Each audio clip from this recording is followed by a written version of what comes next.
Hey there. Subscribe to my channel. And also press this bell icon.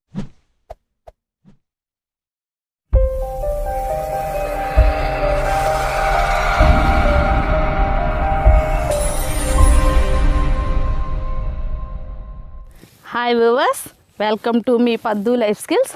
ఎలా ఉన్నారు? అందరూ బాగున్నారా? ఓకే, మన ఫ్యామిలీ మెంబర్స్ మీరందరూ కూడా బాగుండాలని నేను ప్రతిరోజు కోరుకుంటాను. మన వీడియోని ఎప్పుడైనా సరే గుర్తుపెట్టుకోండి, మొదటి నుండి చివరి వరకు తప్పనిసరిగా చూడండి. మన వీడియోని ఇంకా సబ్స్క్రైబ్ చేసుకోకుండా చూస్తున్న వాళ్ళు ఎవరైనా ఉంటే సబ్స్క్రైబ్ చేయండి. మన పద్దు లైఫ్ స్కిల్స్ ఫ్యామిలీలోకి ఎంటర్ అవ్వండి. ఓకేనా? మన సబ్స్క్రైబర్స్ అందరూ కూడా పద్దు లైఫ్ స్కిల్స్ ఫ్యామిలీ మెంబర్స్ అన్నమాట. వీడియోని లైక్ చేయటం మాత్రం మర్చిపోవద్దు. మీ ఫ్రెండ్స్ అందరికీ కూడా షేర్ చేయండి. ఓకే, ఈరోజు మన వీడియో ఏంటంటే చూస్తున్నారు కదా మనం ఎక్కడున్నామో, ఇదంతా కూడా వరి పొలం అన్నమాట. సరే, ఈ వరి పొలం ఎవరిది ఏంటి అనేది చెప్తాను.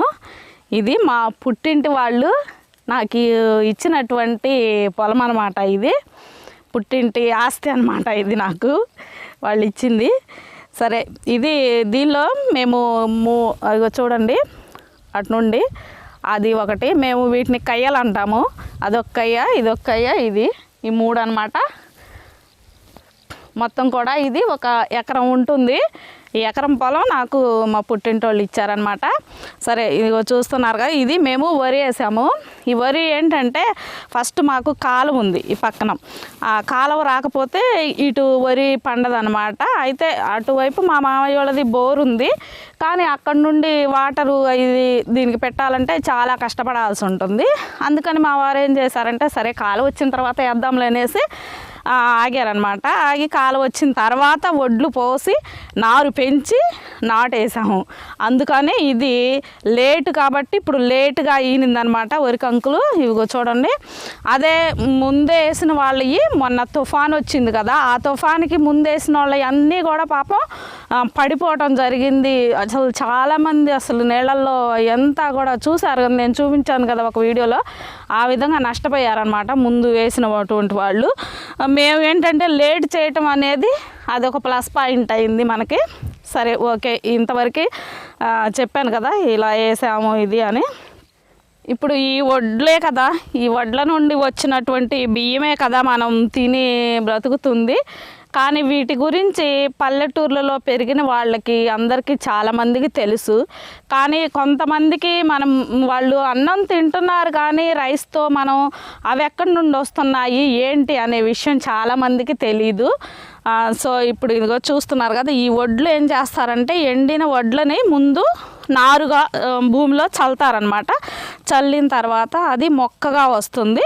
అది కొంచెం ఇంత సైజు రాగానే దాన్ని మళ్ళీ బాగా ఈ పొలం అంతా కూడా దున్నిచ్చేసి దాన్ని మళ్ళీ దమ్ము ట్రాక్టర్తో బాగా దమ్ము తొక్కిచ్చేసి అంతకుముందే పచ్చిరొట్ట ఎరువు, పిల్లి పెసర లేదా ఇంకేదన్నా సరే ఎరువులు తోలించేసి ఏం చేస్తారంటే బాగా దమ్ము ట్రాక్టర్ తోటి తొక్కిస్తారనమాట. దమ్ము ట్రాక్టర్తో తొక్కించిన తర్వాత భూమి అంతా బాగా మెత్తగా మెదిగిపోతుంది. అప్పుడు ఆ నారు ఏదైతే పెరుగుద్దో ఆ వరి మొక్క ఎంత, ఆ నారు అనేది పీకి మళ్ళీ అక్కడొకటి చక్కగా నాటుతూ ఉంటారనమాట. పక్షి పొలాల్లో చక్కగా ఉంటుంది. అది నన్ను అటు వెళ్తుంది. వాటి అరుపులు బాగుంటాయి అన్నమాట మనకి. పక్షి అరుపులు చాలా. ఆ విధంగా ఏం చేస్తారంటే ఆ దమ్ము తొక్కిన తర్వాత ఆ నారు అనేది తీసి ఇలా నాటడం జరుగుతుంది. అక్కడొకటి నాటి చక్కగా దీనికి నీళ్లు పెట్టేసి మళ్ళీ ఎరువులు అలా వేసి కొద్దిగా ఏమైనా మందులు పురుగు అలా ఉంటే పిచికారీ చేయటం అలా జరుగుతూ ఉంటుందన్నమాట. వీటిని ఇంకా బాగా ఎర్రగా ఈ విధంగా కంకులు వచ్చేసి ఈని ఎర్రగా వచ్చిన తర్వాత వాటిని కోసి మళ్ళీ వాటిని గూడులాగా వేసేసి తర్వాత వాటిని ట్రాక్టర్తో మళ్ళీ కళ్ళం వేసేసి ట్రాక్టర్తో తొక్కించేసి వాటిని బస్తాలుగా పట్టి వాటిని మిల్లులో వేసి ఆ మిల్లు ఆడించుకొని ఆ వడ్ల నుండి వచ్చిన బియ్యాన్ని మనం వండుకొని తింటున్నాం అనమాట. మొన్న చూపించారు కదా రైస్ మిల్ కూడా, విలేజ్ టూర్ వీడియోలో అలాంటి రైస్ మిల్లో వేస్తారన్నమాట. ఈ ప్రాసెస్ అంతా కూడా చాలామందికి తెలియదు, చాలామందికి తెలుసు, పల్లెటూర్లలో అలా ఉన్న వాళ్ళకి తెలియదు. తెలియని వాళ్ళు తెలుసుకోవటం కోసం నేను ఈ వీడియో అనేది చేస్తున్నాను మరి, ఓకేనా. సరే ఒకసారి మీరు అంతా చుట్టూ కూడా చూడండి ఎలా ఉందో ఒకసారి అంతా. ఇక చూడండి అటు తాటి చెట్లు చక్కగా, కొండలు, ఆ కొండ పక్కనే మాకు మామిడి తోట ఉండేది అంతకుముందు మా అమ్మమ్మ వాళ్ళది, కానీ ఇప్పుడు లేదు, మొత్తం కూడా పోయింది మామిడి తోట అంతా కూడా. చూడండి చుట్టూ అలా ఉంటుంది ఇక్కడ. ఇటువైపు కూడా మొత్తం ఇవంతా వరి పొలాలన్నమాట. చక్కగా మాకు ఏంటంటే ఇక్కడ కాలువ ఈ నాగార్జున సాగర్ నుండి వస్తుంది అన్నమాట వాటరు. సాగర్ కుడి కాలువ అనమాట మాకు వచ్చేది, ఆ వాటర్ వస్తూ ఉంటాయి. మా ఊరికి అటువైపు కూడా ఇంకొక కాలువ ఉంది, చూసారు కదా మీరు, అటువైపు చూపించాను నేను వాకింగ్కి వెళ్ళినప్పుడు ఒక వీడియో పెట్టారు. ఆ ఊరికి అటువైపు ఒక కాలువ అనమాట, ఇది ఇటువైపు ఒక కాలువ. అదేమో దక్షిణం వైపు కాలువ ఊరికి, ఇదేమో ఉత్తరం వైపు కాలువ అనమాట.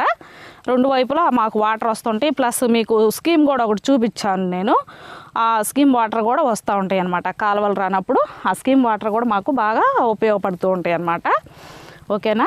సరే ఇది ఈరోజు మనకు వీడియో చూసి ఎంజాయ్ చేయండి చక్కగా.